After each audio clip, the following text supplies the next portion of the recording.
नमस्कार दोस्तों, मैं सुमित मिश्रा स्वागत करता हूं एक बार फिर से आप सभी का एमजेटी एजुकेशन में। दोस्तों, पेरिस ओलंपिक चल रहा है और आए दिन यहां पर कोई ना कोई कंट्रोवर्सी भी देखने को मिल रही है। जब से पेरिस ओलंपिक शुरू हुआ है, शुरू होने से पहले भी यहां पर कंट्रोवर्सी हुई थी। कुछ अटैक्स वगैरह के भी मामले देखने को मिले थे। उसके बाद ओलंपिक शुरू हुआ, ओलंपिक सेरेमनी में भी कंट्रोवर्सी में आ गई। फिर उसके बाद धीरे धीरे आए दिन कुछ ना कुछ यहाँ पर कंट्रोवर्सी होती जा रही है। ऐसे में एक बहुत बड़ी कंट्रोवर्सी अभी आई है सामने कि एक महिला बॉक्सर को पुरुष बॉक्सर से लड़वा दिया गया। और तो और वो पुरुष बॉक्सर इतना खतरनाक था कि मात्र 46 सेकंड में ही महिला बॉक्सर को रिंग छोड़कर बाहर आना पड़ा, छोड़ देना पड़ा मैच, क्योंकि उसके खून आ गए थे। जबकि बॉक्सिंग कंपटीशन 3 राउंड में 3-3 मिनट का होता है, लेकिन इन पर ऐसा अटैक हुआ कि मात्र 45 से 46 सेकंड में ही इन्हें रिंग छोड़ करके भागना पड़ा, जो महिला महिला बॉक्सर थी उसे। तो ये पूरा मामला क्या है, आज की इस वीडियो में हम लोग डिटेल में समझेंगे। साथ ही साथ ट्विटर वगैरह पर क्यों ये ट्रेंड कर रहा है ये मामला, क्यों सब लोग आई स्टैंड विद एंजेला कैरेनी लिख रहे हैं, इनको भी हम लोग जानेंगे। चलिए अब एक एक करके सिलसिलेवार तरीके से एक एक पहलुओं को समझते हैं, जानते हैं कि क्या ये वाकई में महिला ही है या फिर पुरुष है। तो देखिए, अभी बॉक्सिंग का कंपटीशन चल रहा था पेरिस ओलंपिक में, 66 किलोग्राम के वर्ग में। आपको पता होगा कि जब भी कोई ऐसा इवेंट होता है, बॉक्सिंग हो, कुश्ती वगैरह हो, रेसलिंग हो, इन सब में किलोग्राम के आधार पर कैटेगरी डिसाइड की जाती है। सेम किलोग्राम से किलोग्राम वर्ग को सेम किलोग्राम वर्ग से लड़ाया जाता है, भिड़ाया जाता है। तो मतलब 66 किलोग्राम का जब ये चल रहा था, तो मतलब 66 किलोग्राम के ये भी हैं, 66 किलोग्राम के ये भी हैं। ठीक है जी। ये हैं एंजेला कैरेनी, जो कि इटली की बॉक्सर हैं, महिला बॉक्सर हैं। और ये हैं ईमान खलीफ, ये अल्जीरिया के हैं।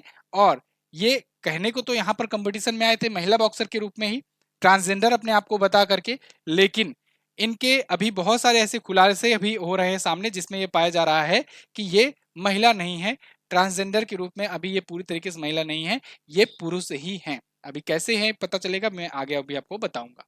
तो इन दोनों के बीच में कंपटीशन हो रहा था। ये कंपटीशन इतना खतरनाक हो गया कि समझ लीजिए मात्र 45 सेकंड में इनकी नाक से खून आ गया।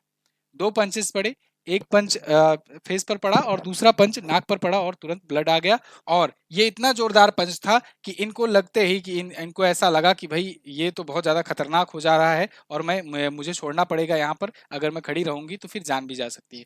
इन्होंने खेलने से मना कर दिया। मात्र 45 सेकंड में ही ये मुकाबला खत्म हो गया और इनको विनर घोषित कर दिया गया। इसके बाद जो बयान आया है इनका, वो भी एक मतलब पूरी दुनिया को चौंकाने वाला था। पूरी दुनिया इस पर इनके प्रति बहुत ज़्यादा संवेदना भी व्यक्त कर रही है। तो इसी बात को लेकर के लोग आई स्टैंड विद एंजेला कैरेनी के साथ लेकर के ट्विटर पर ट्रेंड कर रहे हैं, क्योंकि इसके बाद ये काफ़ी ज़्यादा इमोशनल हो गई थी, रोने वगैरह लगी थी। और फिर इसके बाद इन्होंने आकर के बताया कि मैं अपने पिता के लिए लड़ी थी और मैंने ज़िंदगी में इतना जोरदार पंच अभी तक नहीं खाया हुआ है, इतना ज़्यादा एक्सपीरियंस है, मतलब ओलंपिक तक पहुंची हूँ, बहुत सारे फाइट हमने लड़े हैं, खेले हैं, जीते भी हैं, लेकिन इतना जोरदार मुक्का कभी भी इस इवेंट में हमें नहीं मिला हुआ है। लेकिन आज जो हुआ, जो इस व्यक्ति ने ये पंच मारा है, वो किसी महिला बॉक्सर के द्वारा तो नहीं हो सकता, ये इनका कहना था। साथ ही साथ इन्होंने ये भी कहा कि मैं कोई जज वगैरह भी नहीं हूँ कि मैं यहाँ डिसाइड कर रही हूँ कि ये खेल मतलब कि लीगल हुआ कि नहीं हुआ, सही तरीके से फेयर तरीके से हुआ कि नहीं हुआ। लेकिन ये बात जरूर कहना चाहूंगी कि हमारे एक्सपीरियंस में इतना जोरदार मुक्का तो आज तक कभी नहीं लगा था। ये आपको देख करके महिला लग रही होंगी या पुरुष लग रही होंगी, मुझे नहीं पता, लेकिन यही है ईमान खलीफ, जिनसे इनका मुकाबला कराया गया था। अब आप दोनों को देख लीजिए ध्यान से कि किससे किसका मुकाबला था। ठीक है, ऐसा भी नहीं है कि ये दुनिया के सबसे ग्रेटेस्ट बॉक्सर हैं, ये मुर्गी बन जाएंगे जब इनको पुरुषों के साथ लड़ाया जाएगा। लेकिन फिलहाल यहाँ पर ये लड़े हुए हैं। अब देखिए, बात आती है कि कैसे ये पता चला, जब मतलब कंट्रोवर्सी ये इतना बड़ी क्यों हो गई। क्योंकि देखो, ओलंपिक है, इवेंट है, खिलाड़ी 4 साल 5 साल मेहनत करके, हजारों खिलाड़ियों को हरा करके, कंपीट करके, पता नहीं क्या क्या सेक्रीफाइस करके वहां तक पहुंचता है। तो अगर वो वहां पर हारता है तो लाजमी है कि रोता है। तो रोने से ऐसा नहीं है कि रोने की वजह से पूरी दुनिया इनकी तरफ आ गई है, कोई बड़ी बात नहीं है। सभी खिलाड़ी रोते हैं, सभी को निराशा होती है, क्योंकि 3 साल 4 साल का उनका पीछे का मेहनत रहता है। तो वो भी रोई, कोई उसमें बड़ी बात नहीं है। बड़ी बात तब हुई जब जब इनके बारे में खुलासे होने शुरू हुए कि यार ये तो महिला है ही नहीं, मतलब ये इवेंट, ये जो मैच था, ये फेयर तरीके से हुआ ही नहीं। क्योंकि ओलंपिक जैसा बड़ा इवेंट जो 4 साल में एक बार होता है, अगर उसमें 0.1% भी कहीं पर चीटिंग होती है तो वो कंट्रोवर्सी का विषय बन जाती है, क्योंकि पूरी दुनिया उस मैच को देख रही होती है और पूरी दुनिया का सेंटीमेंट हुआ होता है। तो अगर 0.1% भी गलत तरीके का डिसीजन आता है तो फिर पूरी दुनिया चिल्ला उठती है। ऐसे में जब इनके बारे में ये बात खुलना शुरू हुई कि भाई जब दिल्ली में इससे पहले जब इवेंट था, विमेंस वर्ल्ड चैंपियंस था, तब उस साल इनको गोल्ड मेडल वाला मैच खेलने से मना कर दिया गया था, इनको बाहर कर दिया गया था। क्यों? क्योंकि इंटरनेशनल बॉक्सिंग एसोसिएशन ने इनके जेंडर टेस्ट में इनको फेल कर दिया था। जेंडर टेस्ट में इनको फेल कर दिया था कि मतलब ये महिला है ही नहीं, इनके अंदर पुरुष के गुण हैं। पुरुष में देखिए एक हार्मोन होता है टेस्टोस्टेरोन, आपने सुना भी होगा। टेस्टोस्टेरोन जो होता है ये पुरुषों में होता है ज्यादा मात्रा में। तो अब इनके में टेस्टोस्टेरोन काफी हाई लेवल में मिला। और अभी एक इंटरव्यू में इंटरनेशनल एमेच्योर बॉक्सिंग के प्रेसिडेंट हैं जो कि उमर क्रेमलेव, इन्होंने द गार्जियन से बात करते हुए ये भी बताया कि इनके अंदर एक्स वाई क्रोमोसोम्स पाए गए हैं। एक्स वाई क्रोमोसोम पुरुषों के होते हैं। आपको पता हो, देखिए कोई भी पुरुष होता है उसमें 23 गुणसूत्र होते हैं, 23 जोड़ी, ठीक है ना। 23 जोड़ी गुणसूत्र में जो 22 जोड़ी होते हैं वो तो सिमिलर होते हैं। 23वां जोड़ी जो होता है यही डिसाइड करता है कि जो बच्चा होगा वो मेल होगा या फीमेल होगा। तो कोई महिला हो या पुरुष हो तो 22 सेम होंगे, 23वां जोड़ी ही डिसाइड करता है। अब 23वें जोड़ी में या कहें कि हम लोग 45वां और 46वां जो गुणसूत्र होता है, अगर पुरुष है कोई तो उसमें एक्स वाई होगा गुणसूत्र, ठीक है, 45वां 46वां। और जो अगर महिला होगी तो उसके एक्स एक्स होंगे, ठीक है ना। जब ये माता पिता होते हैं और इनका जो बच्चा संतान होता है, अब इसी में से एक गुणसूत्र आता है पिता का, एक माता का आता है। कभी कभी दोनों पिता का आ जाता है, ठीक है। इसके मतलब कई टर्म बन सकते हैं। तो अगर ये एक्स वाई आ जाता है तब तो बच्चा जो होता है वो बेटा पैदा होता है। अगर ये एक्स एक्स और एक्स आ जाता है तब वो बेटी पैदा होती है। लेकिन कभी कभी आप दिन देखा होगा गे वगैरह आ जाते हैं जिनके ज्यादा गुणसूत्र होते हैं, ज्यादा क्रोमोसोम्स होते हैं, तो उसमें एक्स वाई एक्स आ सकता है, एक्स एक्स वाई आ सकता है। मतलब इस प्रकार से कई सारे इसमें बॉन्ड्स बनते हैं।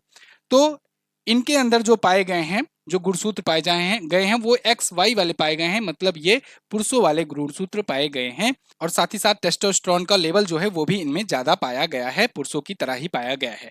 अब ये सब देखते हुए अब आप कहोगे ये सब क्या बात कर रहे हो सर साइंस वाला, ये सब का इससे क्या मतलब है। देखिए बहुत फर्क पड़ता है। किलोग्राम सेम है, 66 किलोग्राम के वर्ग में ये भी लड़ रहे थे, 66 किलोग्राम की वर्ग में वो भी लड़ रही थी। किलोग्राम सेम है, लेकिन जो पुरुष की बॉडी है आप देखते हो प्रकृति का नेचर है, जो पुरुष की बॉडी होती है वो कंपेरेटिवली ज़्यादा रिजिड होती है और उसके बाद फिर ज़्यादा उसमें मतलब पावर होती है, शक्ति होती है। और ये प्रयोगों में भी पाया गया है। तो जब किसी महिला को पुरुष से लड़ाओगे तो ऑब्वियस सी बात है उसका जो पंच पड़ेगा वो ज़्यादा घातक होगा, ज़्यादा भयावह होगा।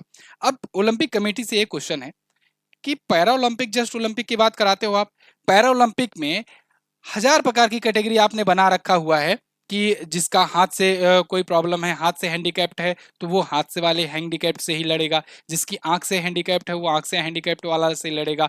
मतलब बहुत सारी कैटेगरी उन्होंने बना रखी है। एक एक इवेंट में, एक एक गेम में देखोगे आप तो आपको एफ वाई F30 F14 ऐसे करके मिलता है ना। अभी जब आप पैरा ओलंपिक आएगा तो आप देखना भी, तो उसमें आप बना सकते हो। तो क्या इसमें आप ट्रांसजेंडर के लिए एक अलग से यूनिट नहीं बना सकते हो कि ट्रांसजेंडर को ट्रांसजेंडर से लड़ा दो भाई, लेडीज को लेडीज से लड़ाओ, जेंट्स को जेंट्स से लड़ाओ, ट्रांसजेंडर को ट्रांसजेंडर से भी बना दो एक कैटेगरी, उससे भी कराओ इवेंट। पूरी दुनिया का ये ओलंपिक होता है, किसी एक दो देश का तो है नहीं कि कुछ ही लोग आएंगे पार्टिसिपेंट।